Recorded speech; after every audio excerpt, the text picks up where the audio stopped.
Now, look, your Indigenous Affairs spokesman, Jacinta Nampijinpa-Price, has challenged the Minister, Linda Burney, to a debate on all this. Burney yesterday refused it. That seems to me not just cowardly, but unfair on voters, since we're asked to vote for something so profoundly radical. Your response?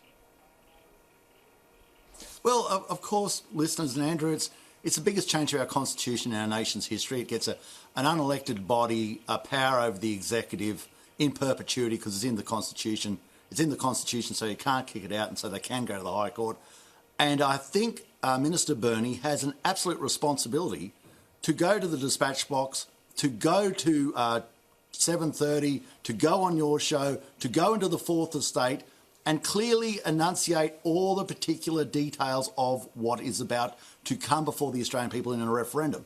Now, what Minister Nampijinpa-Price is saying is, you don't seem to be doing this, so I'm asking you, let's have the debate.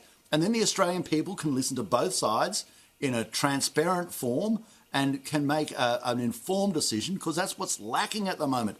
And even this weasel that we're going to vote for the voice after the referendum. So you're going to meet your bride as you're walking out of the church, or meet your husband as you're walking out of the church, rather than meeting them before you went to the altar. It's so shifty. Look, she doesn't have the confidence in being able to argue for the voice in a debate against... And she shouldn't be the minister. Jacinta Nampijinpa-Price, then maybe there's something actually wrong with the product, you know.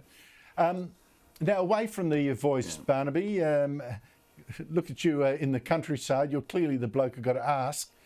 It's not in your bailiwick, but I think you might be interested. On Monday, you had this crocodile, a saltwater crocodile, thankfully not a monster, attacking a man at the Wongai Falls in the Northern Territory. The man got away with grazers. The croc was shot. But now the Territory's Chief Minister says you might have to have a cull of crocodiles. So other crocodiles are going to pay for this. But Barnaby, you know, it is true that the number of crocs in the Territory have gone from 5,000 to 100,000 since crocodile hunting was banned 50 years ago. But not a single person in the Territory has been killed by a croc in 5 years. So a cull to me seems like an overreaction, doesn't it? More like revenge. Well, on this one, Andrew, I hate to say I disagree with you. I mean, you know, when we have a child get eaten or something like that, and then we decide to cull, you know, you've got to. These animals are incredible, but they're designed to kill, and they're absolutely efficient at that.